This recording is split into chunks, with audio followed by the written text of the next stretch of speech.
আমরা আজকে পড়ব যে বিষয়টি, সেটি তোমাদের জন্য গুরুত্বপূর্ণ বিষয়। তোমরা যারা সাংবাদিকতার সঙ্গে যোগাযোগের সঙ্গে জড়িত, যারা মিডিয়ায় কাজ করবে ভবিষ্যতে, যারা মিডিয়ায় কাজ করতে ইচ্ছুক, কিংবা যারা মিডিয়ার সঙ্গে কোনো না কোনো ভাবে সংযুক্ত থাকবে, সংবাদের সঙ্গে সংযুক্ত থাকবে, সংবাদপত্রের সঙ্গে সংযুক্ত থাকবে, সংবাদ মাধ্যমের সঙ্গে সংযুক্ত থাকবে, television, radio, online news portal ইত্যাদির সঙ্গে সংযুক্ত থাকবে, তাদের জন্য আজকের বিষয়টি খুবই গুরুত্বপূর্ণ। আমরা আজকে পড়বো প্রেসারস অন প্রেস, সংবাদপত্রের উপর চাপ। একই সঙ্গে সংবাদপত্রের উপর কোন ধরনের আইন কানুন প্রয়োগ করা হয়। এক্ষেত্রে তোমরা যখন একটু বড় হবে তখন তোমরা একটা শব্দ তোমরা দেখবে, যে শব্দের ব্যাপারে তোমাদেরকে একটু সংবেদনশীল হতে হবে। অনেক সময় আমাদের দেশের কিন্তু সবাই কালা কানুন, কালো আইন এইগুলো শব্দ ব্যবহার করে, যেগুলো কিন্তু বিশ্বে কিন্তু এখন এগুলো ব্যবহারটাকে এড়িয়ে যাওয়া হচ্ছে। এটার কারণ হচ্ছে এটার মধ্যে এক ধরনের সূক্ষ্ম বর্ণ বৈষম্য থেকে যায়, যে রংটি কালো সেটি নেতিবাচক, যে রংটি কালো নয় সেটি ইতিবাচক, এরকম একটি প্রবণতা ধীরে ধীরে আমাদের মগজে গড়ে ওঠে। ফলে শুধু আইন বলবো আমরা, সেটি অপ আইন হতে পারে, সেটি তোমার আমাদের টুটি চেপে ধরা আইন হতে পারে। যেমন পশ্চিমা বিশ্বে ব্ল্যাকের জায়গায় ইদানিং ডার্ক ব্যবহার করে, তোমরা এটি দেখে থাকবে তোমরা, হ্যাঁ, যখন ডার্ক প্রোপাগান্ডা, মানে ব্ল্যাক প্রোপাগান্ডাকে ডার্ক প্রোপাগান্ডা ইত্যাদি বলা হয়।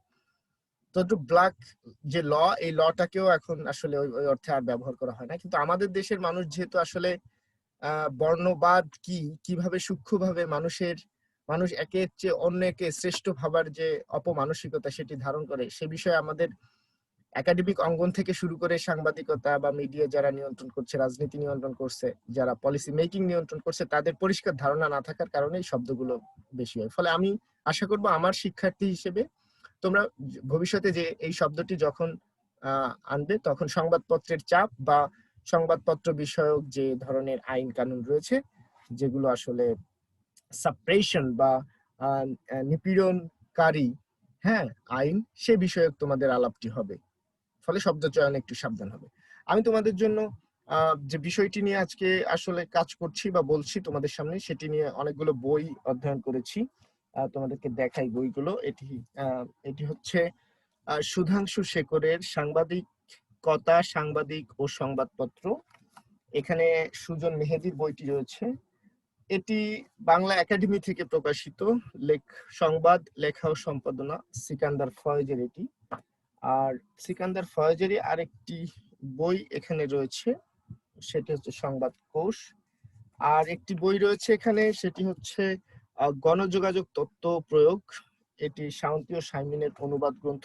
আরো কিছু বই এবং পিডিএফ এর যে বিভিন্ন ইবুক রয়েছে, সেগুলো ঘেটে তোমাদের জন্য আমি যে বিষয়টি নিয়ে এসেছি, সেখান থেকে দেখতে পেয়েছি যে দিন শেষে আসলে তোমার আমাদের যে সুধাংশু শেখর রায়, যাকে আমি ব্যক্তি জীবনে একদম খুব কাছ থেকে চিনেছি, দেখেছি। উনি ঢাকা বিশ্ববিদ্যালয় এবং আমাদের জাহাঙ্গীরনগর বিশ্ববিদ্যালয়েও খণ্ডকালীন শিক্ষক হিসেবে কাজ করেছেন, আমাদের একজন শিক্ষক। ওনার এই বইটিতে সাংবাদিকতা, সাংবাদিক ও সংবাদপত্র, এখানে যে বিষয়গুলো রয়েছে, সংবাদপত্রের উপর যে ধরনের চাপ আসতে পারে, সেটি মূলত সারা বিশ্বের সংবাদপত্রগুলোর উপর মূলত চাপ।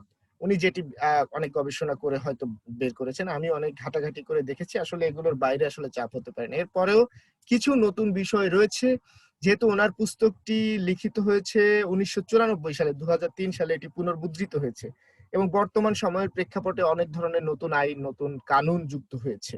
তো সেগুলো অনেক কিছু উনি সংযুক্ত করতে পারেননি, সেগুলো আমি তোমাদের জন্য সংযুক্ত করে এক জায়গায় এনে তোমাদের জন্য আলোচনাটি নিয়ে আসছি। আর আলোচনাটি আসলে আমি স্লাইড আকারে দিতে চাচ্ছিলাম না।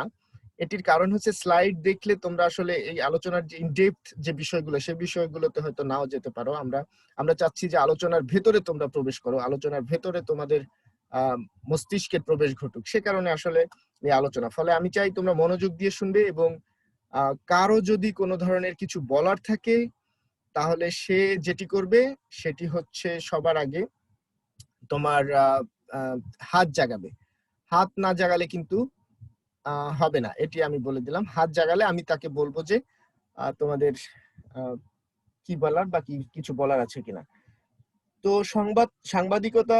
সাংবাদিক ও সংবাদপত্র বইয়ের 162 পাতায়, হ্যাঁ, 162 পাতায় যেটি এখানে রয়েছে, 162 পাতায় এই আলোচনাটি সংবাদপত্রের উপর চাপ। এখানে আমাদের সুধাংশু শেখর রায় জানাচ্ছেন 4 ধরনের চাপ সচরাচর আমরা দেখতে পাই।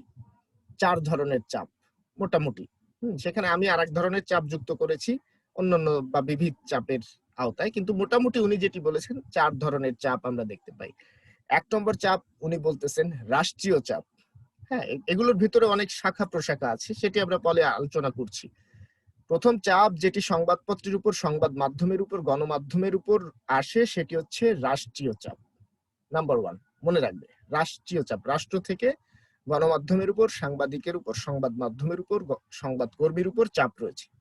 2 নম্বর চাপ ভৌত চাপ, যেটির বাংলা সম্ভবত উনি ফিজিক্যাল প্রেসার থেকে করেছেন। হ্যাঁ, ভৌত চাপ অর্থাৎ যেখানে তোমার যে বিষয়গুলোতে তোমার আর ইন্টেলেকচুয়ালি বুদ্ধিবৃত্তিক ভাবে চাপ প্রয়োগ করা যাচ্ছে না, হ্যাঁ, যেখানে আসলে সরাসরি আসলে মারপিট, দাঙ্গা হাঙ্গামা এগুলো করে ভয় ভীতি দেওয়া দিয়ে সংবাদপত্রের সাংবাদিকের মুখ বন্ধ করে রাখা হচ্ছে, সেটিকে উনি ভৌত চাপ বলেছেন। আর রাষ্ট্রের চাপ তো একটি রাষ্ট্র গঠিত হয় তোমরা জানো, জনগণ, হ্যাঁ, তারপরে তোমার সরকার ইত্যাদি দ্বারা। হ্যাঁ, একটা ভূমি থাকতে হয়, সার্বভৌম ক্ষমতা থাকতে হয়। এই যে রাষ্ট্রটি গঠিত হলো, এই রাষ্ট্র যে চাপ প্রয়োগ করে, তার এজেন্ডা, তার আলোচ্য সূচি বাস্তবায়নের বিরোধিতা করলে সংবাদপত্র, সংবাদ মাধ্যমের উপর, সেটি রাষ্ট্রীয় চাপ। 2 নম্বরে ভৌত চাপ তোমাদেরকে জানালাম। 3 নম্বরে উনি বলছেন আইনি এক ধরনের চাপ রয়েছে। হ্যাঁ, মানে আইন কানুন করে চাপ প্রয়োগ করা হয়।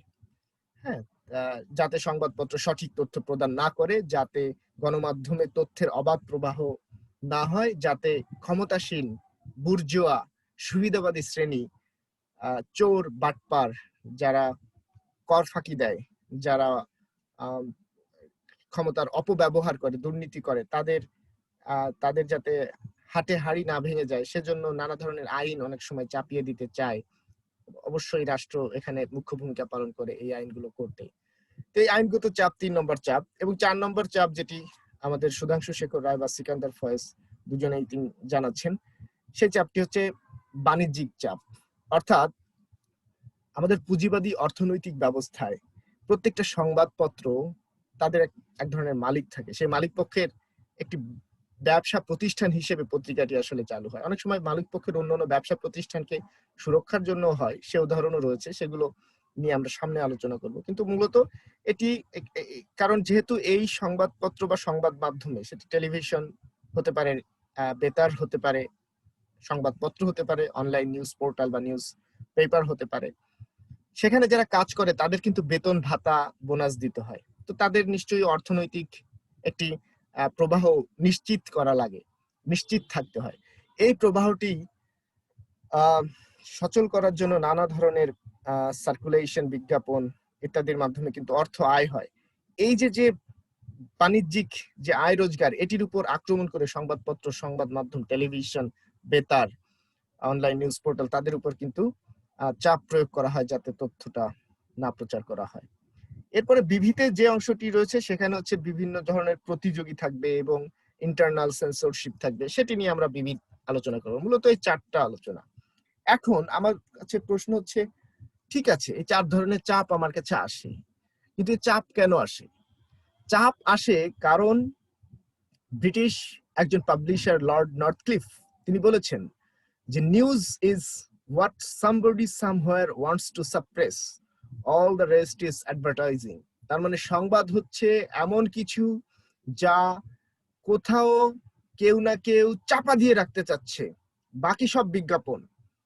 উনি বলতে চাচ্ছেন যে সংবাদ হচ্ছে যা মানুষ প্রকাশ হতে দেয় না, কিন্তু মানুষ জানতে চায়, কৌতূহল আছে এই বিষয়টি।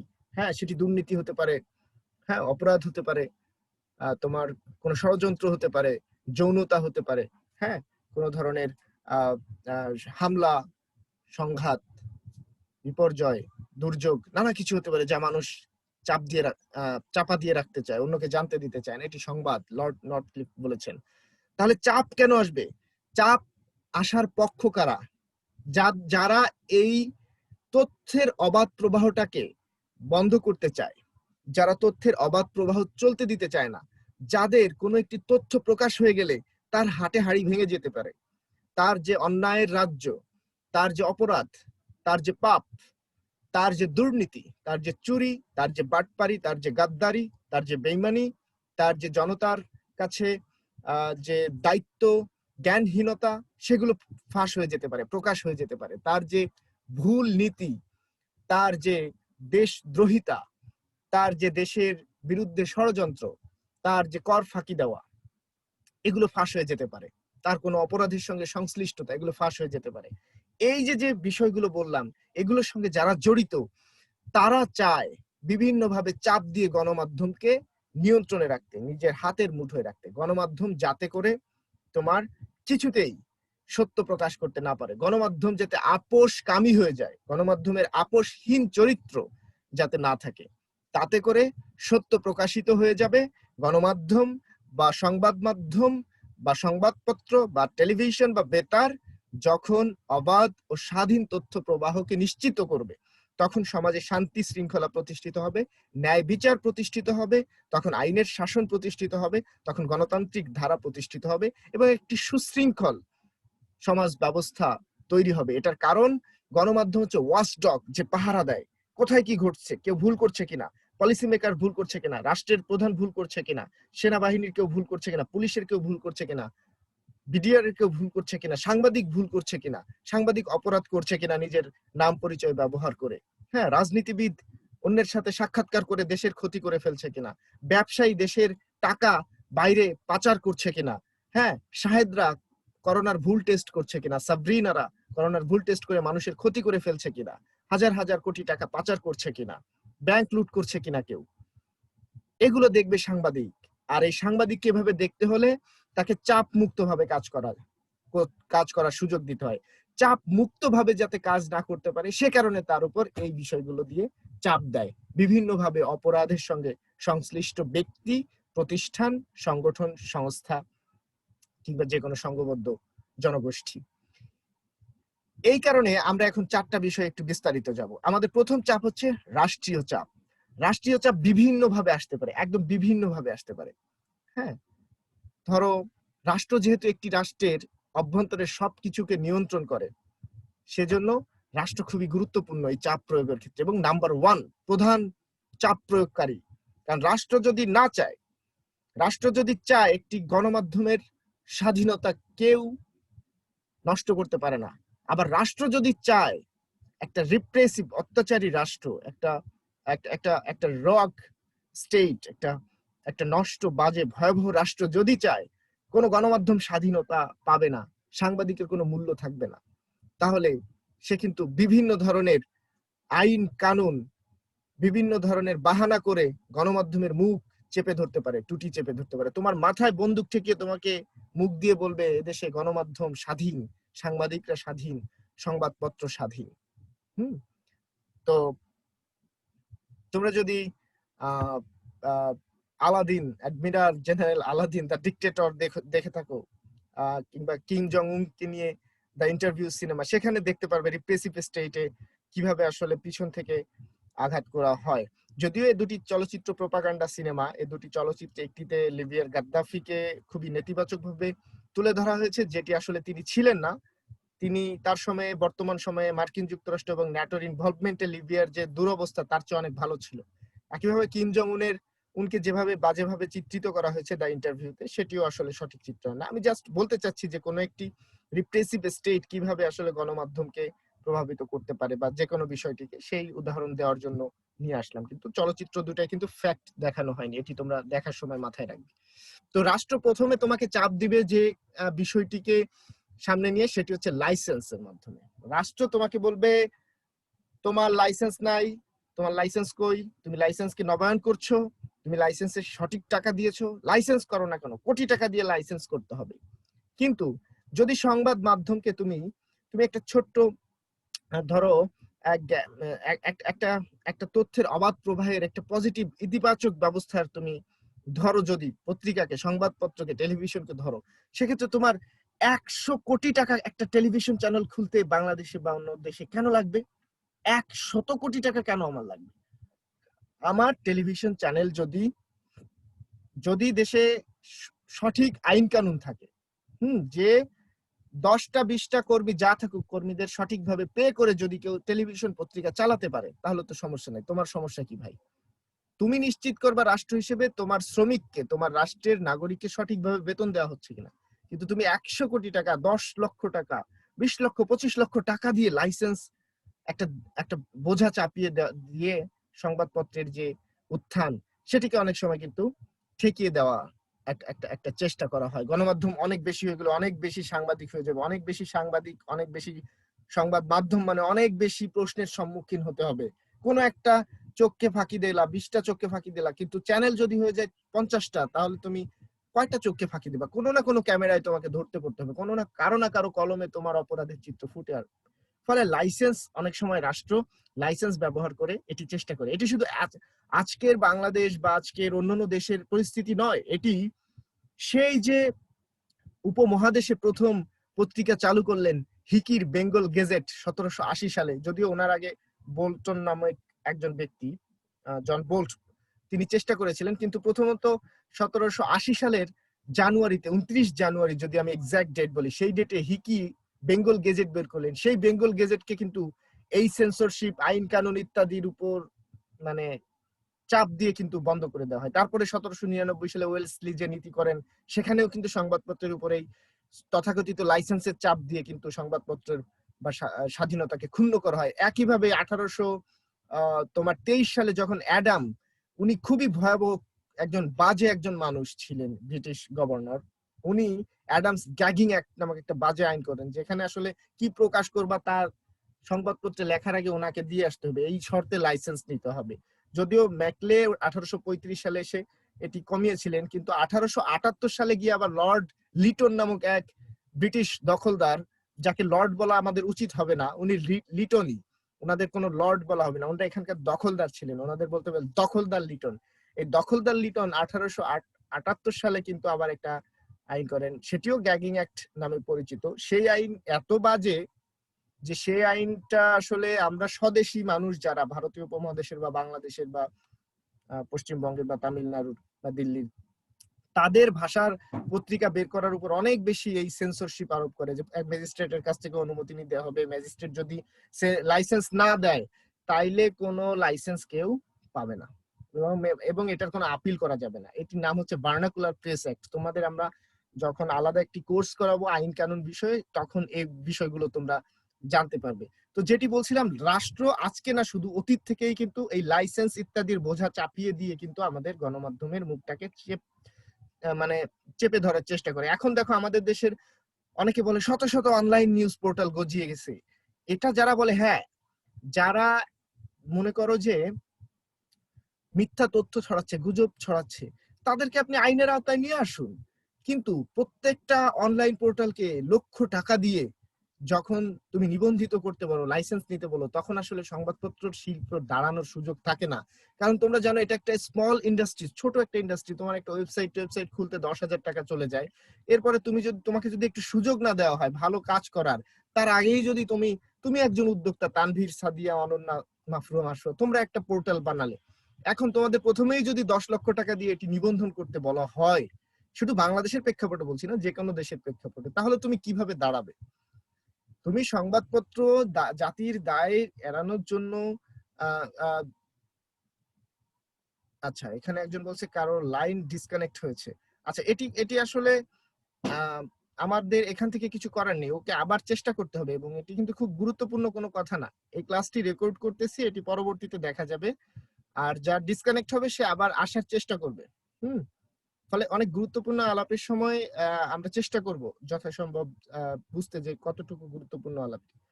আচ্ছা, তো বাংলাদেশে বা যে কোনো দেশে কিন্তু এরকম এই সংবাদপত্র বা গণমাধ্যম যে একটি শিল্প, হ্যাঁ, শিল্প এই অর্থে, এটি নন্দনতাত্ত্বিক অর্থেও শিল্প, এই অর্থে এখানে বাণিজ্যিক অনেক বিষয় রয়েছে, সেটিকে কিন্তু দাঁড়াতে দেয় না। আসলে যদি দাঁড়িয়ে যায় তাহলে কি হবে?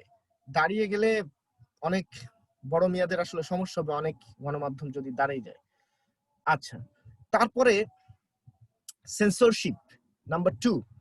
1 নম্বরে লাইসেন্স দিয়ে আমাদের উপর চাপ প্রয়োগ করতেছে রাষ্ট্র, তারপরে সেন্সর আরোপ করছে, অর্থাৎ আমরা কি প্রচার করতে পারবো আর কি পারবো না। এটি মঈন এবং ফখরুদ্দিন আহমেদের যে স্বৈরাচার সময়টি ছিল 2 বছরের, যে সময় আমাদের দেশের অনেক মৌলিক অধিকার ক্ষুণ্ণ করা হয়েছে, এবং প্রত্যেকটা মিলিটারি পাওয়ার যখন আসে, সেটি তুমি জিয়া বলো বা এরশাদ বলো, মঈন ফখরুদ্দিন, যাদেরই বলো না কেন, এবং অন্যান্য দেশে যারা রয়েছে, তারা অনেক বেশি সেন্সর আরোপ করে, কি প্রকাশ করবে, কি প্রকাশ করতে পারবে আর কি পারবে না, যেটি এখনো অনেক সময় বিদ্যমান। আমাদের কিন্তু মাঝখানে কয়েকটি আইনে, যেগুলো সামনে আসবে, যেখানে বলা হয়েছে এই বিষয় নিয়ে কিন্তু লেখা যাবে না, বন্ধু রাষ্ট্র কষ্ট পায় এ ধরনের কিছু লেখা যাবে না, মুসলিম বিশ্বের ভ্রাতৃত্ব নষ্ট হয় এমন কিছু লেখা যাবে না। এ ধরনের আইন কানুন যখন দেওয়া হয়, এগুলো আসলে মূলত সেন্সরশিপ। একই সাথে তুমি এই অংশ প্রকাশ করতে পারবে, এটি পারবে না, তোমাকে বেশি বেশি তোমার বেশি বেশি সরকারের গুণকীর্তন করতে হবে, সরকারের উন্নয়নের প্রজেক্ট গুলো নিয়ে আলোচনা করতে হবে। হ্যাঁ, এটি বলা হয়। আর সরকারের কোনো একটি নীতির অতিরিক্ত সমালোচনা যাতে না করা হয়, এগুলো এরকম নানা ধরনের সেন্সরশিপ আরোপ করা হয়। হ্যাঁ, তো এটি রাষ্ট্র ব্যাপকভাবে আরোপ করে থাকে। কিন্তু আজান হচ্ছে, আমরা আমরা কি 2টা মিনিট নিয়ে নিই, পরে আজান শেষে আমরা এই আলোচনায় ফিরে আসছি।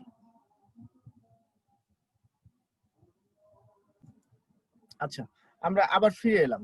তাহলে সেন্সরশিপের মাধ্যমেও আসলে রাষ্ট্র আমাদের গণমাধ্যম, সংবাদ মাধ্যম, টেলিভিশন ইত্যাদিকে কিন্তু নিয়ন্ত্রণ করতে পারে। এরপরে সংবাদপত্র রাষ্ট্রীয়ভাবে অনেক সময় রাষ্ট্র সংবাদপত্রকে অধিগ্রহণ করে। হুম, এই অধিগ্রহণ প্রক্রিয়ায় কিন্তু রাষ্ট্র তোমার সংবাদপত্রের উপর আক্রমণ করে, আঘাত করে, চাপ প্রয়োগ করে। হ্যাঁ, রাষ্ট্র বলতে চাই এই পত্রিকাটি আমি নিজে নিয়ে যাই, তাইলেই ভালো। হ্যাঁ, তোমরা যদি সমাজতান্ত্রিক রাষ্ট্রের ব্যবস্থা সম্পর্কে জেনে থাকো, যেমন চীন, হ্যাঁ, চীন নিয়ন্ত্রণ করে কমিউনিস্ট পার্টি অফ চায়না। হ্যাঁ, একসময় সোভিয়েত ইউনিয়নেও কমিউনিস্ট পার্টি ছিল, সোভিয়েত ইউনিয়নের। বর্তমানে তোমার উত্তর কোরিয়ায় রয়েছে ওয়ার্কার্স পার্টি, হ্যাঁ, কিউবায় রয়েছে। এই পার্টিগুলো কিন্তু পত্রিকাগুলো নিয়ন্ত্রণ করে, রাষ্ট্র পত্রিকাকে রাষ্ট্রীয় আওতায় নিয়ে এসে এর মাধ্যমে কিন্তু রাষ্ট্র চাপ প্রয়োগ করে। চীনের যে যতগুলো পত্রিকা রয়েছে, এগুলো কিন্তু সিনহুয়া, বা ওরা ওরা ওরা যেটাকে আমাদের অনেকে যেটাকে জিনহুয়া বলতে চায়, এই সিনহুয়া থেকে কিন্তু চীনের সকল পত্রিকাগুলো এই সিনহুয়ার মাধ্যমে বের হয়। এবং আরো কিছু এজেন্সি ইদানিং যুক্ত হয়েছে, যেগুলো চায়নার সরকার মানে চীনের সরকার সরাসরি এই পত্রিকাগুলোকে অধিগ্রহণ করেছে, এবং পত্রিকায় কি যাবে না না যাবে সেটি চীনের সরকার কিন্তু নির্ধারণ করে দেয়। ফলে এই যে রাষ্ট্রীয়করণ, এটার মাধ্যমে এক ধরনের চাপ প্রয়োগ করা হয়। বাংলাদেশে কিন্তু 1974 সালে সবগুলো পত্রিকা বন্ধ করে দেওয়া হয়েছিল, 4টি ছাড়া, 4টিকে রাষ্ট্রীয় আয়ত্তে রাখা হয়েছে। এটিও একটি উদাহরণ রাষ্ট্রের। সে সময় অবশ্য বঙ্গবন্ধুর নামে বাকি পত্রিকাগুলো অনেক প্রোপাগান্ডা চালিয়েছে বলে তখনকার যে সরকার, তাদের অভিমত, এবং এখন যারা গবেষক তারাও বলেন। কিন্তু এটি উদাহরণের জন্য এই কারণে আনলাম যে অনেক রাষ্ট্রীয়করণটা কিভাবে পত্রিকার বা মিডিয়ার হয়ে যায়। এখানে রাষ্ট্রীয়করণের কারণে কিন্তু আমাদের যে বাংলাদেশ টেলিভিশন, এখানে কিন্তু বস্তুনিষ্ঠ সংবাদের ভীষণ অভাব। বিএনপি জামাত আসলে শুধুমাত্র বিএনপি জামাতের কথা বলে, আওয়ামী লীগ আসলে আওয়ামী লীগের কথা বলে, জাতীয় পার্টি আসলে জাতীয় পার্টির কথা বলে, এবং ভবিষ্যতে যদি বাম বা অন্য কেউ আসে, তাদের কথা নিশ্চিত বলবে। মানে রাষ্ট্রীয়করণের কতটুকু ক্ষতি হতে পারে, একটা গণমাধ্যমের চরিত্র নষ্ট হয়ে যেতে পারে, সেটি আমাদের বিটিভি বা আমাদের টেলিভিশন চ্যানেলগুলো কিন্তু দেখলে তোমরা দেখতে পারবে যে এই টেলিভিশন চ্যানেলগুলো কিন্তু চলে তোমার আমার সকলের ট্যাক্সের টাকায়। অর্থাৎ এই টেলিভিশন চ্যানেল আওয়ামী লীগ সমর্থন করে যারা, বিএনপি সমর্থন করে যারা, বামপন্থী দলগুলো সমর্থন করে যারা, এই সকল দলগুলো যারা সমর্থন করে থাকে, তাদের ট্যাক্সের টাকায় কিন্তু টেলিভিশনটি চলে। কিন্তু বলে একটি যে কোনো একটি রাজনৈতিক দলের কথা, বিএনপি ক্ষমতায় থাকলে তাদের, জাতীয় পার্টি ক্ষমতায় থাকলে তাদের, আওয়ামী লীগ ক্ষমতায় থাকলে তাদের। ফলে অনেক সময় আমাদের ফেসবুকে বা সোশ্যাল মিডিয়ায় কিন্তু বিটিভিকে তোমার বাম্পার ফলনের টেলিভিশন বলা হয়। সুধাংশু শেখর রায় ওনার বইয়ে লিখেছেন যে ওনাদের সময় সাহেব বিবি গোলামের বাক্স বলা হতো। হ্যাঁ, তো যেটি বলা হোক, রাষ্ট্রীয়করণের ফলে আসলে গণমাধ্যম তার যে বস্তুনিষ্ঠ চরিত্র, এটি হারিয়ে ফেলে, এবং এই রাষ্ট্রীয়করণ একটি চাপ প্রয়োগের অন্যতম মাধ্যম। তারপরে একটি গুরুত্বপূর্ণ বিষয় হচ্ছে, রাষ্ট্রীয় যে রাষ্ট্র, সেই রাষ্ট্রের, সেই সরকারের হাতে যে বিজ্ঞাপনগুলো থাকে, রাষ্ট্রীয় বিজ্ঞাপন, পত্রিকার প্রধান আয়ের উৎস কিন্তু এই বিজ্ঞাপন। হ্যাঁ, এই বিজ্ঞাপন কিন্তু না পেলে একটি পত্রিকা কিন্তু ধীরে ধীরে কিন্তু পত্রিকাটার আসলে মেরুদণ্ড শক্ত হতে পারে না, মেরুদণ্ড দুর্বল হয়ে পড়ে।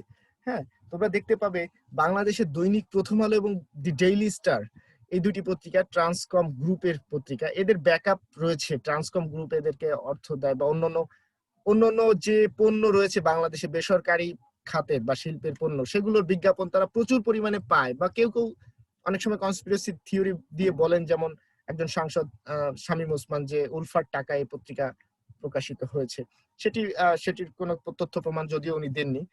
তো কথা হচ্ছে, এই প্রথম আলো এবং ডেইলি স্টারকে কিন্তু আমাদের দেশ বর্তমানে কিন্তু অনেক সময় বিজ্ঞাপন দেয় না, তাদের যে অবস্থানের কারণে তাদেরকে নমনীয় করতে রাষ্ট্র চেষ্টা করে তাদের বিজ্ঞাপন না দিতে, বা অন্যান্য যে টেলিভিশন হোক।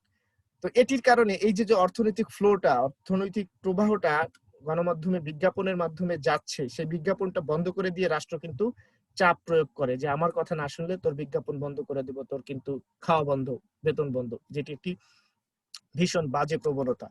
এটি একটি ব্যাপার। আর ভর্তুকি, সংবাদপত্র যখন তোমরা দেখতে পাও, সংবাদপত্রগুলো দেখো 20-30 পাতা, হ্যাঁ কমপক্ষে 20 পাতা 10 টাকা নিচ্ছে, কিছুতেই এত বড় পাতা 10 টাকায় কিন্তু পাওয়ার কথা না তোমার। এই টাকাটা আসে কোত্থেকে? এই টাকাটা ভর্তুকি দেয় রাষ্ট্র।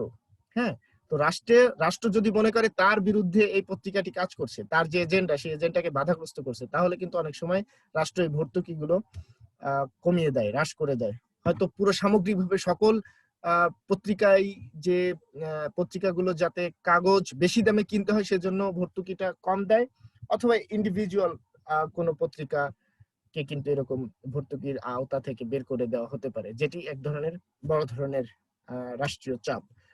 তারপরে একটা আধুনিক সময়ে, যেটি আমাদের সুধাংশু বা ফয়েজ আহমেদ অন্যান্যরা আলাপ করেননি, যেটি আমি এখানে সংযুক্ত করেছি তোমাদের জন্য, রাষ্ট্র আর একটা বড় ধরনের চাপ এই ডিজিটাল যুগে দিতে পারে। যেহেতু এখনকার সকল গণমাধ্যম, অর্থাৎ টেলিভিশন হোক, সংবাদপত্র হোক, রেডিও হোক, তোমার অনলাইন নিউজ পোর্টাল হোক, সবকিছুই কিন্তু ইন্টারনেট কেন্দ্রিক, ডিজিটাল মাধ্যমে চলে আসছে। সবকিছু একটা টেলিভিশনেরও ওয়েবসাইট রয়েছে, তোমরা জানো, যমুনা রয়েছে, যমুনা.টিভি, হ্যাঁ এরকম 71 টিভি, এগুলো সবগুলো কিন্তু ওয়েবসাইট রয়েছে। সময়.টিভি, সময়ের ওয়েবসাইট, যেখানে অনলাইন পোর্টালের মতো তুমি সময়ের সংবাদগুলো বা যমুনার সংবাদগুলো তুমি পড়তে পারবে। একইভাবে প্রথম আলোর কিন্তু অনলাইনে তোমার অ্যাক্সেস রয়েছে। বিডি নিউজ 24, তারা অনলাইনে পোর্টালই বাংলাদেশের প্রথম, হ্যাঁ আলমগীর ভাইয়ের।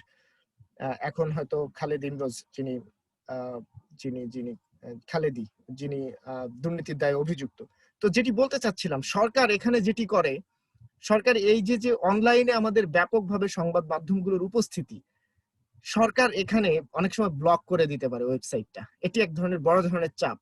যেমন আমাদের বর্তমান সেনাপ্রধান, তিনি যখন ক্ষমতা মানে পেলেন আনুষ্ঠানিকভাবে, তখন বিডি নিউজ 24 তার সংবাদটি লিখে, তার যে একজন ভাই রয়েছেন জোসেফ, যিনি যিনি একটি একটি একটি হত্যা মামলার আসামি ছিলেন এবং মৃত্যুদণ্ড বা যাবজ্জীবন যে কোনো একটি হবে, সাজাপ্রাপ্ত, যাবজ্জীবন সাজাপ্রাপ্ত এরকম কিছু একটা, যিনি রাষ্ট্রপতির ক্ষমা পেয়েছেন। তো এই বিষয়টি কিন্তু সেনাপ্রধান, নতুন সেনাপ্রধান আসার নিচে বিডি নিউজ 24 লিখেছিল, এবং তার মানে কিছুকাল পরে কিন্তু এই বিডি নিউজ 24 এর সার্ভারে কেউ অ্যাক্সেস করতে পারছিল না। হ্যাঁ, তো এটা কিন্তু এক ধরনের বড় ধরনের চাপ রাষ্ট্রের হাতে বর্তমানে। ইন্টারনেট যেহেতু সিঙ্গুলারিটি নিয়ে আসছে, সবাইকে এক জায়গায় নিয়ে আসছে, একই সাথে সাপ্রেশন যারা করে তাদেরও সুবিধা হয়ে গিয়েছে, তারাও সবকিছু একসাথে পেয়ে যাচ্ছে, এক ক্লিকে সব বন্ধ করে দেওয়া যাচ্ছে। এটা বড় ধরনের একটা চাপ সংবাদ মাধ্যমকে তোমার চাপে রাখা। এটি গেল রাষ্ট্রের চাপগুলো আলোচনা। এখন যদি আমরা ভৌত চাপে আসি, ভৌত চাপের 1 নম্বর হচ্ছে দাঙ্গা হাঙ্গামা। অর্থাৎ যখন এই যে উপরের ইন্টেলেকচুয়াল ওয়ে গুলোতে কাউকে, কোনো সংবাদ মাধ্যমকে তুমি আর চাপ দিতে পারতেছো না, তখন সরাসরি তুমি তার গায়ে আঘাত করতেছো, সাংবাদিককে মারতেছো, সংবাদপত্রের অফিসে যে আগুন জ্বালাই দিচ্ছ, টেলিভিশন ক্যামেরায় আঘাত করছো, টেলিভিশন সাংবাদিককে প্রহার করছো। হ্যাঁ, এরকম ঘটনা কিন্তু অজস্রবার দেখেছি। এগুলো ভৌত চাপের মধ্যে 1 নম্বর চাপ। 2 নম্বর চাপ হচ্ছে ঘুষ দেওয়া এবং নেওয়া।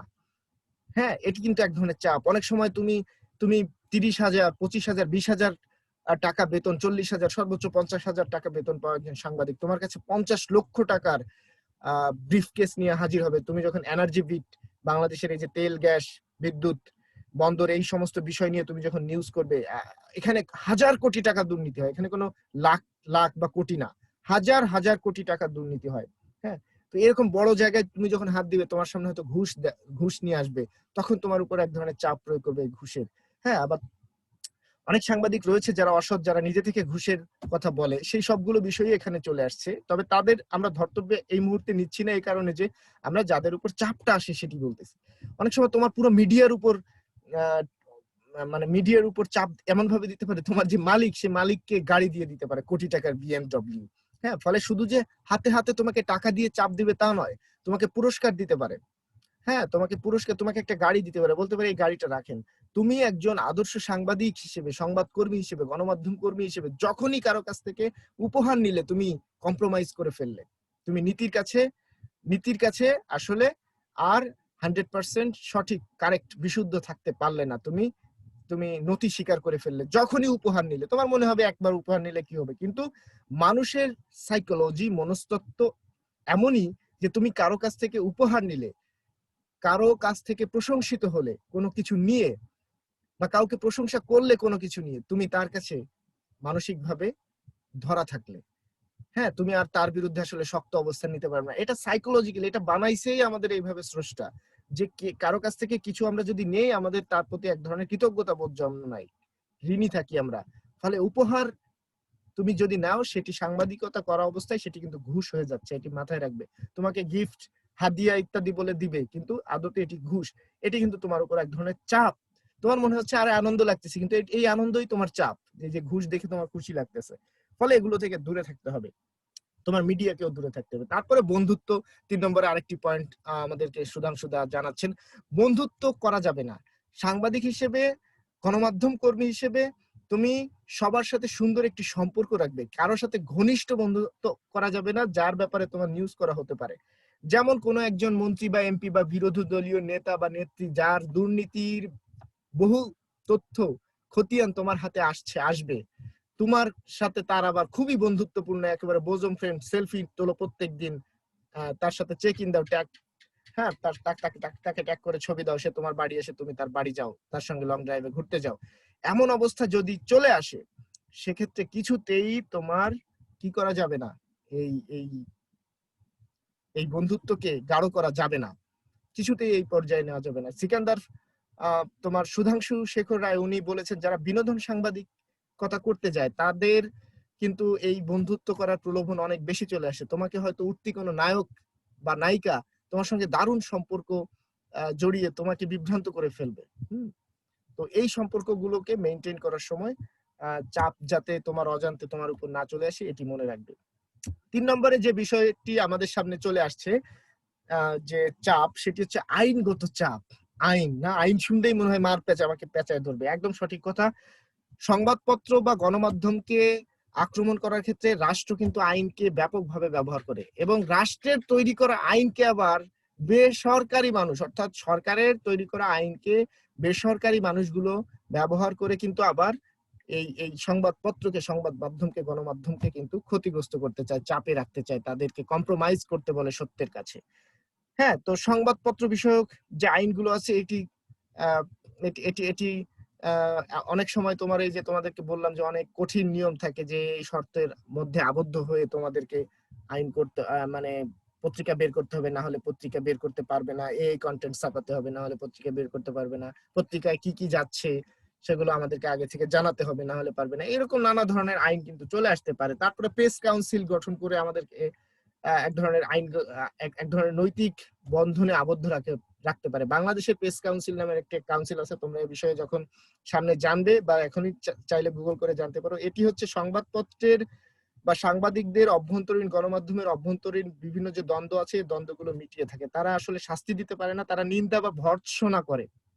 এই ভর্ৎসনা করে তারা আসলে সংবাদপত্র বা সাংবাদিকদের নৈতিক চরিত্রকে ঠিক রাখতে চায়। এটি এক ধরনের চাপ প্রয়োগের একটি মাধ্যম। মাঝখানে তোমরা দেখছো মতিউর রহমান, যিনি প্রথম আলোর সম্পাদক এবং বর্তমানে প্রকাশক, তার সঙ্গে কালের কণ্ঠের কিন্তু এক ধরনের মারাত্মক দ্বন্দ্ব তৈরি হয়েছিল, প্রথম আলো এবং কালের কণ্ঠ। তখন কিন্তু প্রেস কাউন্সিল তাদের দুইটা গ্রুপকেই কিন্তু নিন্দা করেছিল।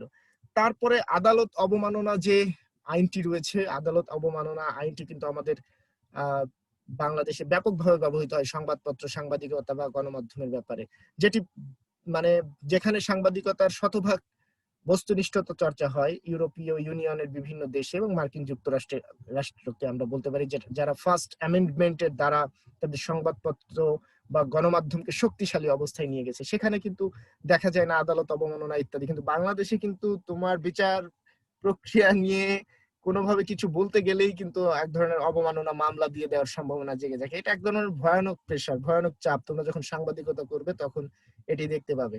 একটা সিম্পল কথা বলি, ধরো তোমার এই যে সিনহাকে হত্যা করলো লিয়াকত, তোমার রক্ষক এবং তোমার প্রদীপ, এখন এরা যে খুনি এটা তো একদম মানে হাতে নাতে প্রমাণ।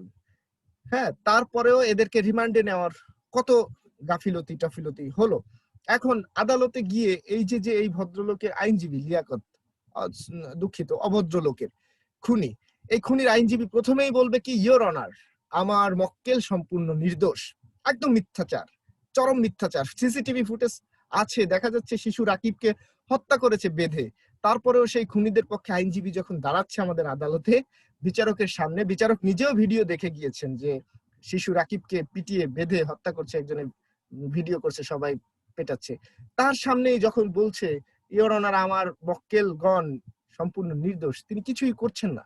এই বিচার ব্যবস্থাটি কিন্তু বঙ্গবন্ধু কিন্তু এটির গোড়া ধরে টান দিতে চেয়েছিলেন। তিনি একটি ভাষণে বলেছিলেন যে এই ব্রিটিশ আদালত বিচার ব্যবস্থাকে আমি পুঙ্খানুপুঙ্খ রূপে সাজাবো। আসলে তিনি সাজিয়ে যেতে পারেননি, নানা ধরনের বাহিনী তারা কিন্তু তাকে আসলে এটি করতে দেননি। তো যেটি বলছিলাম, আদালত অবমাননা একজন সাংবাদিকের জন্য এক বড় ধরনের চাপ। তিনি বিচার চলা কোনো বিষয়ে কথা বলতে পারছেন না। হ্যাঁ, কোনো একটা তদন্ত ভুল হচ্ছে সেটি নিয়ে কথা বলতে পারছে না, বিচারাধীন বিষয়ে কথা বলা যাবে না, তাহলে আদালত অবমাননা। হ্যাঁ, আদালত সঠিক রায় দেয়নি। হ্যাঁ, এটি যেমন একজন খুনি, নিঃসন্দেহ খুনি, তাকে তোমার তাকে জামিন দিয়ে দিচ্ছে। একজন 4,000 কোটি টাকার দুর্নীতিবাজ, 1,000 কোটি টাকার দুর্নীতিবাজ, তাকে জামিন দিয়ে দিচ্ছে। আর যে অর্থের অভাবে, এই চোরদের বাটপারদের কারণে যে অর্থের অভাব, সেই মানুষগুলো সামান্য একটু ভুল ত্রুটি করলে তাদেরকে কিন্তু জামিন দেওয়া হচ্ছে না, তাদেরকে জেলে ছুড়ে মারা হচ্ছে, তারা ধুকে ধুকে মরছে। এমনকি আদালতের ভুলে অনেক সময় ভুল রায়ে যে শাস্তিযোগ্য শাস্তি পাচ্ছে না, শাস্তি পাওয়ার মতো অপকর্ম করেনি, সেও কিন্তু আসলে আইনের ফাঁক ফোকর দিয়ে কিন্তু সাজা পেয়ে যাচ্ছে। তোমরা সম্প্রতি একটি সংবাদ, যেটি আমাদের এই বিচার ব্যবস্থার একেবারে গোড়া ধরে টান দেওয়ার মতো অবস্থা, একটা সংবাদ বের হলো যে এক কিশোরীকে ধর্ষণ করে হত্যা করে ফেলেছে কয়েকজন কিশোর, এবং তাদেরকে জোর করে মেরে রিমান্ডে নিয়ে স্বীকারোক্তি 164 দ্বারায় তারা স্বীকারোক্তিও দিল, হ্যাঁ আমরা ধর্ষণ করে তাকে মেরে ফেলেছি। সেই কিশোরী এই যে 2-4 দিন আগে কিন্তু বাড়ি ফিরে এসেছে, অথচ ওই শিশুগুলোকে মেরে মানে কিশোরগুলোকে বা যুবকগুলোকে পিটিয়ে তাদের কিন্তু স্বীকারোক্তি আদায় করে তাদের শাস্তি দিয়ে তারা জেলে ভুগতেছিল। মানে কোন ধরনের একটা বিচার ব্যবস্থা, এটি নিয়ে তুমি কথাও বলতে পারবে না, তোমাকে আদালত অবমাননা আইনে ফেলে দিবে। ফলে এটা এক ধরনের চাপ গণমাধ্যমের জন্য, বস্তুনিষ্ঠ সংবাদের মাধ্যমে। যদিও সংবাদ মাধ্যম যদি শক্তিশালী হয়, যেটি আমরা পরবর্তী আলোচনায় আসবো কিভাবে এই চাপ থেকে মুক্ত হতে পারি, সংবাদ মাধ্যম যদি শক্তিশালী হয় তাহলে এই সমস্ত মানে বোগাস আদালত অবমাননা দিয়ে আসলে কিন্তু টিকে থাকতে পারা যায় না। কারণ মানুষের সবার আগে কথা বলার অধিকার থাকতে হবে। পৃথিবীতে কেউ সমালোচনার ঊর্ধ্বে নয়। তুমি সমালোচনার ঊর্ধ্বে হতে চাও মানে তুমি নিজেকে শ্রেষ্ঠ ভাবো। এই শ্রেষ্ঠ ভাবার এই চিন্তা ভাবনা থেকে দূরে চলে আসতে হবে। মানুষ মাত্রই ভুল করতে পারে। এই এ প্রসঙ্গে, এই আদালত অবমাননা প্রসঙ্গে আরেকটা কথা বলি, যখন অনেকে আইন দিয়ে চাপ দিতে চায় সংবাদপত্রের উপর সাংবাদিকদের, তখন মানহানি ইত্যাদি মামলাটা ব্যাপকভাবে আসলে চলে। এটি টর্ট আইন নামে পরিচিত দণ্ডবিধি। তোমরা যদি দেখো ব্রিটিশ দণ্ডবিধি, যারা দণ্ডবিধি করে গিয়েছে তাদের দণ্ডবিধির 499 থেকে 501 ধারা, এখানে এই টর্ট আইন আছে, যেখানে কোনো ব্যক্তির নামে আসলে ব্যক্তিগতভাবে সে যদি মনে করে সে আহত হয়েছে, সে কোনোভাবে তার মান সম্মানে আঘাত করেছে, সে মামলা করতে পারে। হ্যাঁ, তার মান সম্মানের এজন্য তোমরা দেখবা যে কোনো সাংবাদিকের বিরুদ্ধে 100 কোটি টাকার মামলা হয় ইত্যাদি হয়। তো এটিকে অনেকভাবে ব্যবহার করে অনেক দুর্নীতিগ্রস্ত মানুষ, অনেক ক্ষমতাধর মানুষ এই টর্ট আইনকে। এ ব্যাপারে তোমাদেরও সাবধান থাকতে হবে। আর আইনগত চাপের সর্বশেষ বিষয়ে একটা কথা বলবো, সেটা হচ্ছে কিছুদিন আগে 57 ধারা চলে গেছে, এখন আসছে ডিজিটাল সিকিউরিটি অ্যাক্ট 2018। এই আইনের 32 নং ধারা সহ আরো কিছু ধারা রয়েছে, 21, 28, 29। সেখানে আসলে অনুসন্ধানী সাংবাদিকতার জন্য অনেক বড় ধরনের এক ধরনের চাপ প্রয়োগ করা হয়েছে। অফিসিয়াল সিক্রেট অ্যাক্ট 1923 কে ভিত্তি করে সরকারি, আধা সরকারি বা কোনো প্রতিষ্ঠানের ভেতরে গিয়ে তুমি তাদের অনুমতি ছাড়া তথ্য নিতে পারবা না। তুমি ঘুষ দেওয়া নেওয়া করতেছো, এই ঘুষ দেওয়া নেওয়ার ভিডিও যদি তুমি করো তাহলে ওই আইনে কিন্তু তুমি বাধাগ্রস্ত পড়ে যেতে পারো। ফলে এটি নিয়ে বাংলাদেশের যে সংবাদপত্র মালিক সমিতি, টেলিভিশন মালিক সমিতি, সাংবাদিক যে ইউনিয়ন সমিতিগুলো, তারা কিন্তু জোরালো প্রতিবাদ জানিয়েছিল, যদিও তাদের জোরালো প্রতিবাদ আসলে মেরুদণ্ডহীনতার এক ধরনের প্রমাণ, কারণ ডিজিটাল সিকিউরিটি অ্যাক্ট কিন্তু পাশ হয়েছে, তারা কিন্তু এটি ঠেকিয়ে রাখতে পারেনি। আচ্ছা, আমরা পরের চাপ 4 নম্বর চাপে যাব, বাণিজ্যিক চাপ। বাণিজ্যিক চাপ এটি তেমন আলোচনার বিষয় নয়। তোমরা জানো যেসব বিষয়ে পত্রিকার টেলিভিশনের আয় রোজগার হয় সেই সব বিষয়কে বাধাগ্রস্ত করে পত্রিকাকে, টেলিভিশনকে, রেডিওকে, অনলাইন পোর্টালকে অর্থনৈতিক সংকটে ফেলে তাদেরকে চাপে ফেলা। তাইলে তুই আমার বিরুদ্ধে নিউজ করিস না, তোরে আমি বিজ্ঞাপন দিচ্ছি। হ্যাঁ, আরেকটা হচ্ছে ভর্তুকি দেওয়া নেওয়া। হ্যাঁ, ভর্তুকি দেব না, এটা একটা বাণিজ্যিক বিষয়। তোর ব্যাপারে তোর ভর্তুকি আর আমি দিব না। তুই যদি এরকম ক্রমাগত সত্যের নিউজ করে যাস, এই ধরনের ফাউল নিউজ করে যাস, তাহলে কিন্তু তারা কিন্তু বলতে চায় যে তারা আর ভর্তুকি দিবে না। সার্কুলেশন, তখন তোমাকে রাষ্ট্র বারবার তোমাকে বলবে তোর সার্কুলেশন কই, বেশি বেশি সার্কুলেশন না হলে বাতিল করে দেব পত্রিকা। বেশি বেশি সার্কুলেশনের কথা বলবে, তখন পত্রিকা ক্ষতিগ্রস্ত হবে। আবার অনেক সময় আহ এই সার্কুলেশন বেশি দেওয়ার চাপটা কিন্তু থাকবে পত্রিকার উপর, যে আমার দৈনিক 1 লক্ষ ছাপাতে হবে, 1 লক্ষ বিক্রি করতে হবে, যদি না বিক্রি করতে পারি আমার লস হবে। এই ধরনের চাপে কিন্তু রাষ্ট্র ফেলতে পারে। পত্রিকার বিজ্ঞাপনের বিষয়টা শুধুমাত্র সরকার যে বিজ্ঞাপন দেওয়া বন্ধ করে তা নয়, অনেক সময় কিন্তু তোমার বেসরকারি যে মানে শিল্প প্রতিষ্ঠানগুলো, ব্যবসা প্রতিষ্ঠানগুলো রয়েছে, তারাও কিন্তু একযোগে কিন্তু পত্রিকার বিজ্ঞাপন বন্ধ করে দিতে পারে যদি তারা মনে করে। এটা কিন্তু খুব বড় ধরনের একটি সংঘ। হ্যাঁ, তোমরা যদি একটু একটু বড় হয়ে নোম চমস্কি এবং এডওয়ার্ড এস হারম্যানের বই manufacturing consent, the political economy of mass media, যেটি 1988 সালে প্রকাশিত হয়, এই বইটি যদি তোমরা একটু বড় হয়ে পড়ো, সেখানে দেখবে যে যে সমস্ত কারণে আসলে পত্রিকাগুলো, সংবাদপত্রগুলো, মিডিয়াগুলো কম্প্রোমাইজ করে, তার মধ্যে বিজ্ঞাপন খুব গুরুত্বপূর্ণ একটি জায়গা। আরেকটি জায়গা হচ্ছে ওনারশিপ, মালিক চাপ দিতে পারে ব্যাপকভাবে সাংবাদিককে, এই আমার পক্ষে সংবাদ কর। যেমন তালাশ টিমকে কিন্তু গোলাম মাওলা রনির বিরুদ্ধে পাঠিয়ে দিয়েছিল, কারণ ওই যে তালাশের যে মালিক, ইন্ডিপেন্ডেন্ট চ্যানেলের যে মালিক, তার এবং গোলাম মাওলা রনির বিরুদ্ধে কিন্তু মানে তাদের দুজনের মধ্যে কিন্তু এক ধরনের দ্বন্দ্ব বেঁধেছিল। তখন কিন্তু মালিক বলেছিল যে রনির বিষয়ে নিউজ করো। রনির অফিসে গিয়ে অনেক ধরনের কীর্তিকলাপ হয়েছে, সেগুলো ইন্টারনেটে রয়েছে, তোমরা দেখতে পারবে। ফলে ওনারশিপ বা মালিক কিন্তু এক ধরনের চাপ তৈরি করছে। তো এটি এটি এটি নোম চমস্কির ওখান থেকে আমরা নিয়ে আসলাম। তো এই হচ্ছে বাণিজ্যিক চাপ, সেই বিষয়গুলো আমরা আলোচনা করলাম। আর সিম্পল যে দুইটা চাপ আসতে পারে সেটা হচ্ছে প্রতিযোগিতার চাপ, অর্থাৎ দুইটা পত্রিকা বা একাধিক পত্রিকা পরস্পরের সঙ্গে প্রতিযোগিতা করতে গিয়ে এক ধরনের চাপ অনুভব করে, কিন্তু এটা এক ধরনের প্রেশার। অমুকে নিউজটা করেছে, আমি করতে পারি নাই, অমুকে করে ফেলবে কিনা, আমি করতে পারছি না, এ ধরনের একটা চাপ কিন্তু তাদের মধ্যে থেকে থাকে। আর একটা বিষয় গুরুত্বপূর্ণ, সেটি হচ্ছে সেলফ সেন্সরশিপ। হ্যাঁ, অর্থাৎ একজন সাংবাদিক নিজের উপর নিজে যখন সেন্সরশিপ আরোপ করে, চাপ আরোপ করে, কিভাবে যে এটি আমি করব না, এটি আমি এই রাজনৈতিক দলের পছন্দ করি, এর বিরুদ্ধে চলে যাবে, অথবা আমার নিজস্ব বিশ্বাসের বিরুদ্ধে এটি চলে যাচ্ছে, হ্যাঁ, আমার নিজস্ব ধারণার বাইরে এটি চলে যাচ্ছে, আমি এটা করবো না, বা আমি এটা করলে আমার পত্রিকার মালিক, সরকার, আমার যে রাজনৈতিক বন্ধু, বিরোধী দলীয় রাজনৈতিক বন্ধু, সে মনক্ষুণ্ণ হবে। আমার যে বাইরের দেশের যে ব্যক্তিরা আমাকে ফান্ডিং করে এখানে সাংবাদিক করেছে, হ্যাঁ, যারা আমাকে টাকা দেয়, গিফট দেয়, যে দূতাবাসের মানুষগুলো, এই নিউজটা করলে সেই সমস্ত দূতাবাসের মানুষ গুলো আমাকে আর গিফট দিবে না, টাকা দিবে না, দূতাবাসে আমন্ত্রণ জানাবে না, অমুক দেশে ঘুরতে ভিসা দিবে না, এই ধরনের নানা ধরনের সেন্সরশিপ নিজে আরোপ করে অনেক ঝুট ঝামেলা অনেক সময় কিন্তু আমাদের সাংবাদিকরা নিজেরা নিজেদের উপর পাকায়। এই হচ্ছে আমাদের চাপগুলো ছিল।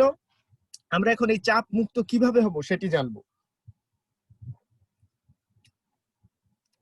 ননস্টপ কথা বললে অনেক সময় একটু পানি খেলে ভালো লাগে। আচ্ছা, এই চাপ মুক্ত হওয়ার যে উপায়গুলো রয়েছে, সেই উপায়গুলো নিয়েও 174 নম্বর পৃষ্ঠায় সাংবাদিক সংবাদপত্র বইয়ে আমাদের সুধাংশু শেখর রায় তিনি কিছু বলেছেন। তার সঙ্গে আমি তোমাদেরকে একটু বাস্তবকে সংযুক্ত করে উদাহরণ দেওয়ার চেষ্টা করব। উনি প্রথমে যেটি বলেছেন, যে একদম প্রথমে উনি যেটি বলেছেন সেটি হচ্ছে সাংবাদিক ইউনিয়ন গুলোকে, অর্থাৎ সাংবাদিক যে সমিতি, সাংবাদিকদের যে সংঘবদ্ধ হওয়ার যে প্ল্যাটফর্ম গুলো, সেগুলোকে ঐক্যবদ্ধ হতে পারে। এটিকে আমি 1 নম্বর বলবো না, আমার কাছে 1 নম্বর অন্যটি। তোমার সংবাদপত্রকে বা গণমাধ্যমকে বা সংবাদ মাধ্যমকে প্রেসার থেকে বাঁচার জন্য, চাপ থেকে বাঁচার জন্য সবচেয়ে বড় রক্ষা কবচ হচ্ছে সংবিধান। মার্কিন যুক্তরাষ্ট্রে কিন্তু আলাদা কোনো এই ধরনের সংগঠনের চেয়ে গুরুত্বপূর্ণ একটি ভূমিকা পালন করছে তোমার এই ফার্স্ট অ্যামেন্ডমেন্ট, যে অ্যামেন্ডমেন্ট সবাইকে ফ্রিডম অফ এক্সপ্রেশন দিয়েছে।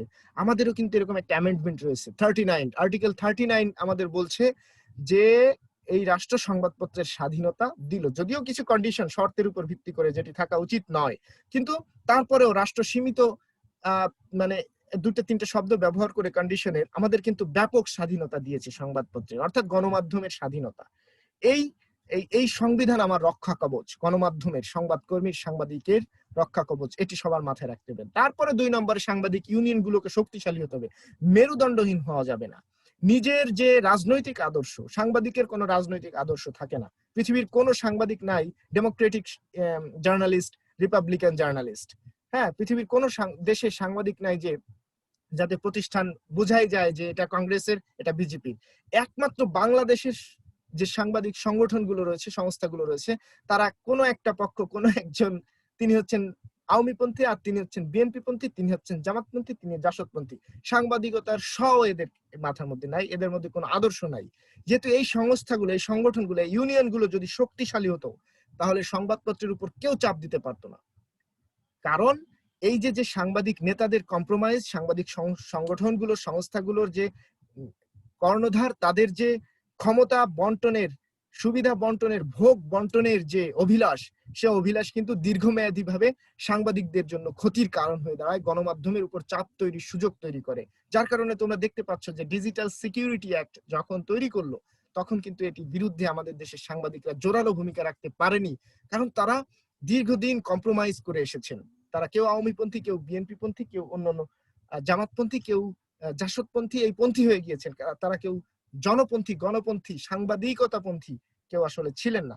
যে কারণে সাংবাদিক ইউনিয়ন গুলোর ভূমিকা এই চাপ থেকে বাঁচার জন্য সবচেয়ে গুরুত্বপূর্ণ ভূমিকা পালন করতে হবে। হ্যাঁ, এটা মাথায় রাখতে হবে। যদি ইউনিয়ন গুলো, সাংবাদিক সংগঠনগুলো এক থাকে, তাহলে কেউ তাদের উপর কিছু কিন্তু চাপাই দিতে পারবে না। এই প্রসঙ্গে আমি একটু বলি, আমাদের জাহাঙ্গীরনগর বিশ্ববিদ্যালয়ে প্রেস ক্লাব এবং সমিতি, হ্যাঁ, Jahangirnagar university press club, Jahangirnagar বিশ্ববিদ্যালয় সাংবাদিক সমিতি, এই দুইটি সংগঠন আলাদা করে কিন্তু আমাদের প্রশাসন অনেক সুযোগ সুবিধা নেয়, একদম কাছ থেকে দেখা। দুইটাকে এক হয়ে যাওয়ার অনেক অনেক প্রচেষ্টা বাধাগ্রস্ত করে দেয় অনেক সময় প্রশাসন, কারণ দুইটা আলাদা হলে কোনো একটা পক্ষকে এদের পক্ষে নিয়ে আসা যায়।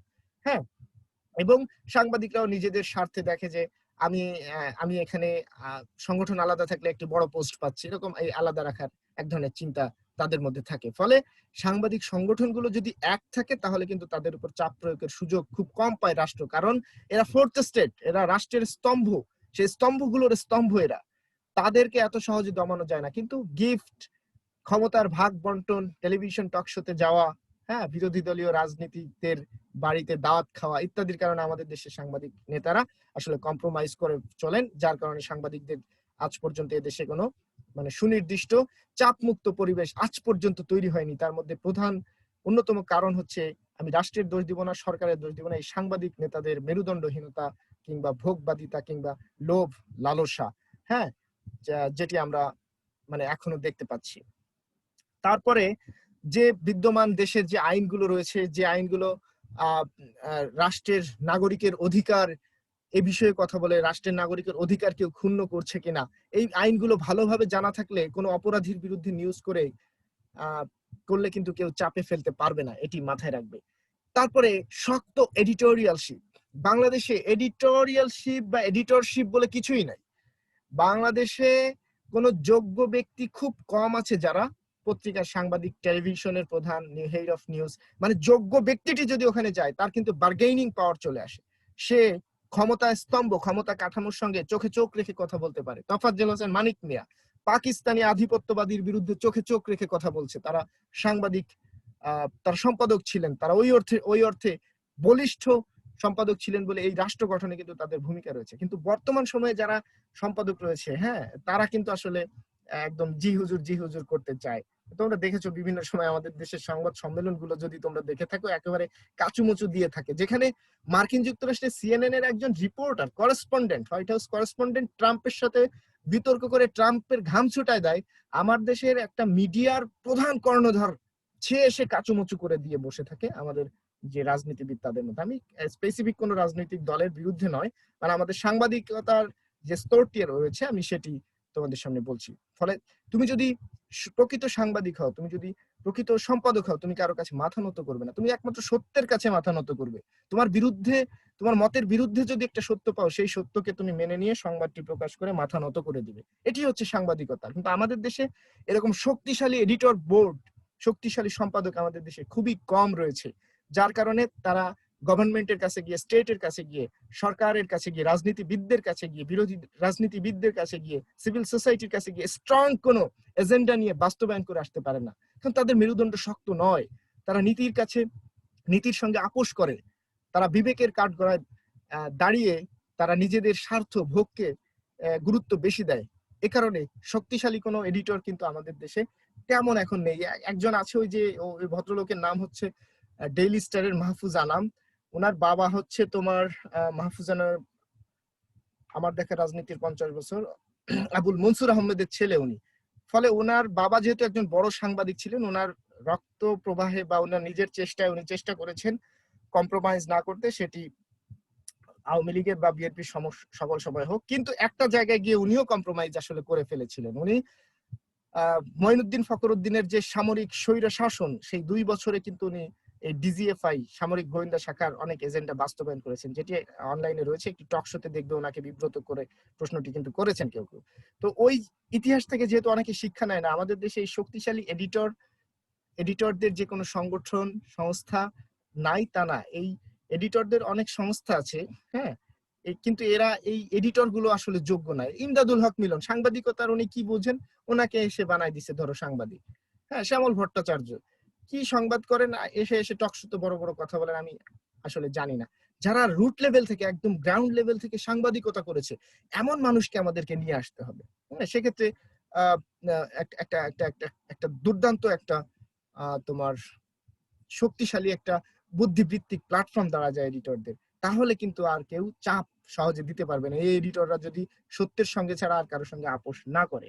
তারপরে পাঠক ফোরাম, এই পাঠক ফোরাম যদি থেকে থাকে সারা দেশ জুড়ে, তাহলে তারা কিন্তু পত্রিকাটির একটি ভালো প্রতিনিধি হয়ে সব জায়গায় কিন্তু গুডউইল তৈরি করতে পারে, একটা গুড ইমেজ তৈরি করতে পারে, ভালো ব্র্যান্ড ভ্যালু তৈরি করতে পারে। ফলে সহজে পত্রিকাটার উপর কিন্তু আক্রমণ চালানো যায় না। যেটা প্রথম আলোর বন্ধু সভা রয়েছে, এটি কিন্তু সারা দেশে বেশ ভালো রকমের অ্যাক্টিভ। হ্যাঁ, আবার কালের কণ্ঠ শুভ সংঘ, তোমরা যে কমিটিটা দেখেছো, তারাও কিন্তু অ্যাক্টিভ। এটি কিন্তু তোমার চাপ মুক্ত করার জন্য এরা কিন্তু ভালো ভূমিকা রাখতে পারে। এরপরে একটি রাষ্ট্রের ব্যবস্থা, রাষ্ট্র যদি গণতান্ত্রিক হয়, রাষ্ট্রে যদি সুষম সুষ্ঠু নির্বাচন পদ্ধতি থাকে, রাষ্ট্রে যদি জবাবদিহিতা থাকে, ট্রান্সপারেন্সি বা স্বচ্ছতা থাকে, তাহলে ওই রাষ্ট্রের সংবাদ মাধ্যমের উপর চাপও কিন্তু কম আসে। যে কারণে তোমরা যদি কল্যাণ রাষ্ট্র বলতে যা বোঝায় ডেনমার্ক, নরওয়ে, সুইডেন, হ্যাঁ, আমাদের জাপান, এদিকে সাউথ কোরিয়া, সেই সব দেশে কিন্তু গণমাধ্যমের উপর চাপ একদম কম। এমনকি মার্কিন যুক্তরাষ্ট্র, সেখানে কিন্তু গণতান্ত্রিক ব্যবস্থা, অর্থাৎ ভোটে যদি হেরে যায় ট্রাম্প কিন্তু ক্ষমতা ছেড়ে দিতে বাধ্য, ওখানে কিন্তু জোর করে ক্ষমতায় রাখার কোনো ইয়া নাই। হ্যাঁ, হিলারি যদি হেরে যায় হিলারি যাবে। ফলে এই ব্যবস্থাটা যদি থাকে, সুষ্ঠুভাবে একটা ক্ষমতার মানে বন্টনটা যদি থাকে, সেক্ষেত্রে কিন্তু গণতান্ত্রিক এই ব্যবস্থাটি সংবাদ মাধ্যমকে চাপ মুক্ত থাকার ক্ষেত্রে অনেক কার্যকর ভূমিকা পালন করতে পারে। তারপরে আরেকটা বিষয় সর্বশেষ যেটি, সেটি হচ্ছে তোমাকে বিশুদ্ধ সাংবাদিকতা করতে হবে। তুমি যদি যা ঘটেছে, তোমার হাতে সব প্রমাণ আছে, সে যত বড় অপরাধী হোক, যত ক্ষমতাধর অপরাধী হোক, তোমার হাতে যদি প্রমাণ থাকে, অপরাধী কখনো চোখে চোখ রেখে কথা বলতে পারে না, সে তোমার কাছে নতি স্বীকার করবেই। হ্যাঁ, এভাবে তুমি এই চাপ মুক্ত থাকার এই চেষ্টাটি চালাতে পারবে। একই সঙ্গে তোমার যে সাংবাদিক রয়েছে তোমার অধীনে, তোমার যে গণমাধ্যমে, তোমার যে মিডিয়ায়, তাদেরকে সঠিকভাবে আইন কানুন, দেশের নীতি, হ্যাঁ, তারপরে তোমার দেশের মানুষের সাংস্কৃতিক তোমার সাংস্কৃতিক যে ইতিহাস, ঐতিহ্য, প্রথা, দেশের মানুষের বিশ্বাস ইত্যাদি বিষয়ে ভালো করে শিক্ষা দিতে হবে, যাতে করে মানে ভুল করার সম্ভাবনা কম থাকে। কেউ যদি ভুল করে, ভুল স্বীকার করতে হবে, দ্রুত স্বীকার করে সঠিকটা প্রকাশ করতে হবে। এভাবে একটা উত্তম বিশুদ্ধ সাংবাদিকতা যদি তোমরা করতে পারো, সেক্ষেত্রে চাপ মুক্ত একটি পরিবেশ তৈরি হবে। ধন্যবাদ। এই ছিল আজকের আলোচনা। তোমাদের যদি কিছু জানার থাকে, 2 মিনিট সময়, আজানটা শেষ হোক, এই 2 মিনিটের মধ্যে তোমরা ঠিক করো, আমি আবার ফিরে আসবো। স্বাগতম, আমি ফিরে এলাম। তোমাদের কাছ থেকে শুনতে চাই কারো কোনো বিষয়ে সংযুক্ত করার রয়েছে কিনা? সবার আগে ওয়ালিদ হাত জাগিয়েছিল, আমরা হাত জাগাতে হবে, এমনিতে বলা যাবে না। ওয়ালিদ, হ্যাঁ ওয়ালিদ বলো। ওয়ালিদ চৌধুরী, ওয়ালিদ চৌধুরী কি? ওয়ালিদ চৌধুরী। স্যার আসসালামু আলাইকুম। ওয়ালাইকুম আসসালাম, ওয়ালিদ বলো। স্যার বলতে চাচ্ছিলাম মানে অনেকদিন পরে আসলাম তো তাই একটু সালাম দিতে চাইছিলাম আপনার। ওয়ালাইকুম আসসালাম, ঠিক আছে। ক্লাস মনোযোগ দিয়ে শোনো, ঠিক আছে, এবং নিয়মিত ক্লাসে আসার চেষ্টা করো। স্যার অসুস্থ হয়ে পড়ছিলাম স্যার খুব। আচ্ছা, আশা করি তুমি সুস্থ হয়ে যাবে এবং আমরা তোমাকে স্যার, এখন থেকে একটু নিয়মিত খেয়াল- করবো। আর আগামীকাল স্বাধীন খসরু আসছেন রাত 10টায়। উনি হুমায়ুন আহমেদের বিখ্যাত তারা তিনজনের একজন। তোমরা ওনার সঙ্গে থেকো, ভালো লাগবে। অবশ্যই স্যার। ঠিক আছে, তানভীর এবার প্রশ্ন করো, বা কোনো কিছু সংযুক্ত যদি স্যার থাকে। ওই যে হুম। স্যার হচ্ছে ওই রাষ্ট্রীয় চাপের মধ্যে ওই যে স্যার একেবারে লাস্টে যে পয়েন্টটা বললেন ওই যে অনলাইনে ব্লগ আকারে যে চাপটা, ওইটা স্যার বুঝি নাই। ওটা ব্লগার না, ব্লগার না, ওটা ব্লক করা, সার্ভার ব্লক করে দেয় অনেক হ্যাঁ সময়। স্যার ব্লগ আকারে সেটা। হ্যাঁ হ্যাঁ, ওটা হচ্ছে ওয়েবসাইট অনেক সময় ব্লক করে দিতে পারে, যেহেতু এখন এখন গণমাধ্যমগুলো একটা ডাইভারজেন্স চলে আসছে, ঠিক আছে, এটাকে তোমার মিডিয়া কনভার্জেন্স বলে, যে সকল মিডিয়া এক জায়গায় চলে আসছে ইন্টারনেটের মাধ্যমে। এখন যে টেলিভিশনেরও একটা ইন্টারনেটে ওয়েবসাইট আছে, পত্রিকারও একটা ওয়েবসাইট আছে, নিউজ পোর্টালের তো আছেই, অনলাইন নিউজ পোর্টালের, রেডিওরও অনেক সময় ওয়েবসাইট আছে।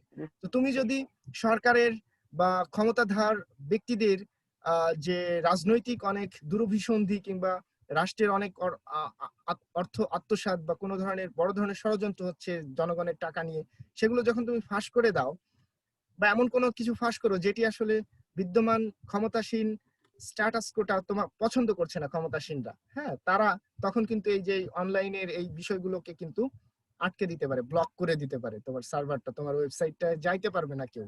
হ্যাঁ, মাঝখানে কিন্তু একটি বিদেশি কাতার ভিত্তিক একটি সংবাদ মাধ্যম বাংলাদেশ থেকে কিন্তু দেখা যেত না, এবং বিডি নিউজ 24 একটি সংবাদ করার কারণে কিন্তু মাঝখানে বন্ধ হয়ে গেছিল, এবং তারও আগে অনেকগুলো সংবাদ অনলাইন নিউজ পোর্টাল একসঙ্গে কিন্তু আমাদের দেশে ব্লক হয়ে গিয়েছিল বিটিআরসি মাধ্যমে। তখন বিবিসি বা অন্যান্য সংবাদ মাধ্যমগুলো এটি নিয়ে কিন্তু সংবাদ করেছিল। এই বিষয়টি বুঝাইছি। তানভীর, বুঝেছো?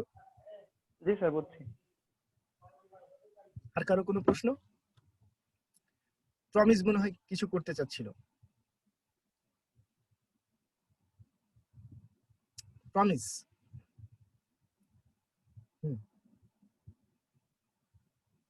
আচ্ছা, স্যার সোহান আর দেখাইছে স্যার। সোহান, সোহান সোহান বলো। স্যার ওই যে চাপ মুক্ত হওয়ার উপায় স্যার, এটা যদি আর একবার একটু বলতেন স্যার। আচ্ছা, এই পুরো বিষয়টা তো বলা কঠিন। সোহান, তুমি কি একদম একটা পয়েন্টও কি শোনোনি? স্যার আমি শুনছি স্যার সাংবাদিক ইউনিয়ন সংবিধান এগুলো শুনছি স্যার, যদি না, এই এটাতে তোমার একটু কি ঝামেলা নেটের হয়ে গেছে। সমস্যা ছিল?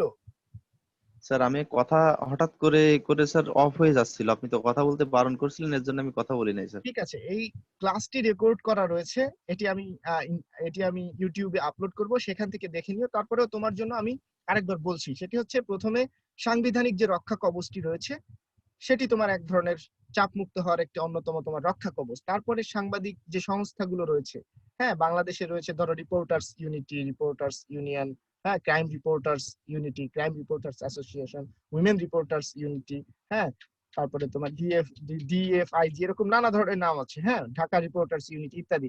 এগুলো যদি এক থাকে, শক্তিশালী থাকে, তাহলে কিন্তু কোনো গভর্নমেন্ট বা কোনো ক্ষমতাসীন ব্যক্তি কিন্তু চাপ দিতে পারে না। এরা সচরাচর আমাদের দেশে এক দেখা যায় না বলেই কিন্তু চাপ আসে। তারপরে শক্তিশালী এডিটররা যদি থাকে, যারা তৃণমূল থেকে সাংবাদিকতা করে এসেছেন, হ্যাঁ, তাদেরকে কিন্তু সহজে নথি স্বীকার করাতে পারে না। হ্যাঁ, তো ধরো একজন ইমদাদুল হক মিলন, হ্যাঁ, যিনি একজন সাহিত্যিক, তাকে সাংবাদিক বানিয়ে দেওয়া হলো, তিনি সংবাদ, তিনি তো কম্প্রোমাইজ করবেনই। বাংলাদেশের সাহিত্যিকরা তাদের তাদের কোনো বর্তমান সময়ে তাদের কোনো আসলে সোসাইটির প্রতি দায়বদ্ধতা নাই, তারা শুধু কবিতা লেখে, প্রেম প্রীতি আমি তুমি, এর বাইরে তাদের কোনো রাজনৈতিক পলিটিক্যাল কোনো সেন্সই ওই অর্থে নেই। মেরুদণ্ডহীন, পুরো অমেরুদণ্ডী প্রাণী হয়ে গেছে বেশিরভাগ সাহিত্যিকরা। এক দুজন যে নেই তা না, সেটি বলছি না। ফলে তাদের ধরো একজনকে ধরে নিয়ে এসে পত্রিকার সম্পাদক বানাচ্ছে, আবার একজন ক্ষমতাসীন ব্যক্তি তার টাকার জন্য সম্পাদক হয়ে যাচ্ছে, একজন শিল্পপতি তিনি এসে সম্পাদক ও প্রকাশক হয়ে যাচ্ছেন। কিন্তু এক সময় সাংবাদিক সম্পাদক হয়েছে কে?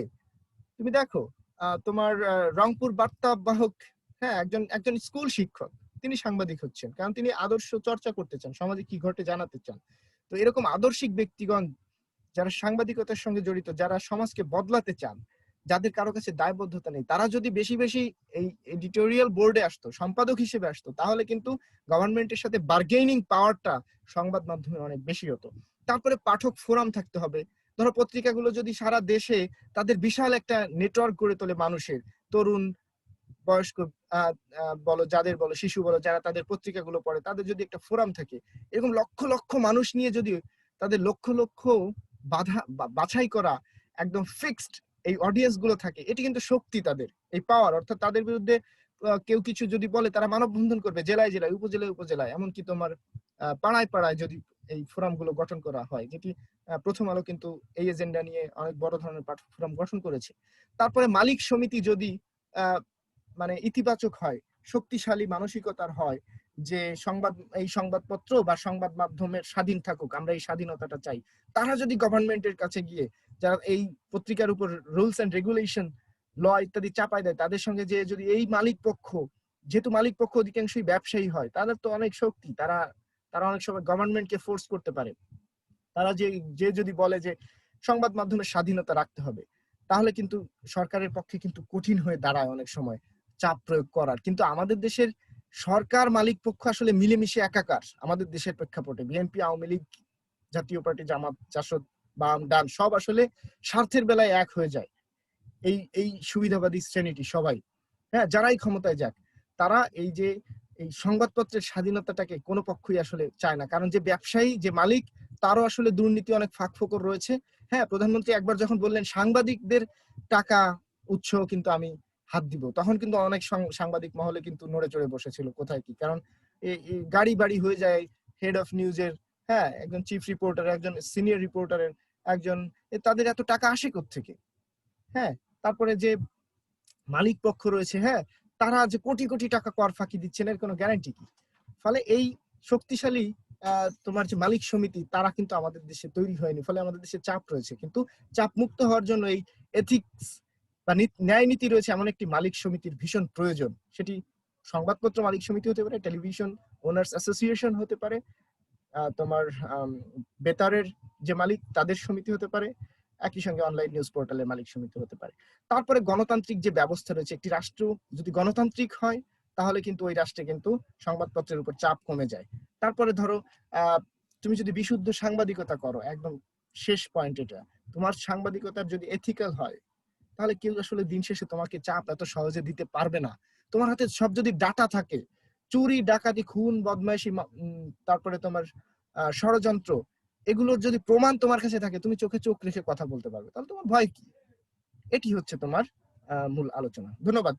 সোহান, এমন আর পুরোটা কখনো জানতে চাইবে না, এটা এক ধরনের অপরাধ, জি ঠিক আছে? কারণ তাহলে আমাকে আবার প্রথম থেকে শুরু করতে হয়। আর কারো কোনো প্রশ্ন?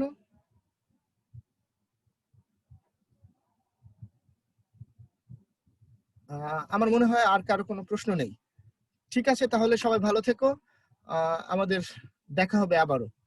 আশা করি সবাই বুঝতে পেরেছো যারা এই ক্লাসটি ছিলে, এবং সংবাদপত্রের চাপ কাটিয়ে ওঠার জন্য তোমরা তরুণরা একসময় কাজ করবে। হ্যাঁ, তোমরা যখন বড় হবে তোমাদের উপর চাপ কেউ প্রয়োগ করতে পারবে না, যেহেতু তোমাদের এথিক্যাল স্ট্রং যে অবস্থান সেটি দৃঢ় থাকবে বলে আমার বিশ্বাস। সবাই ভালো থেকো, সবার উপর শান্তি বর্ষিত হোক। আসসালামু আলাইকুম স্যার। ওয়ালাইকুম আসসালাম।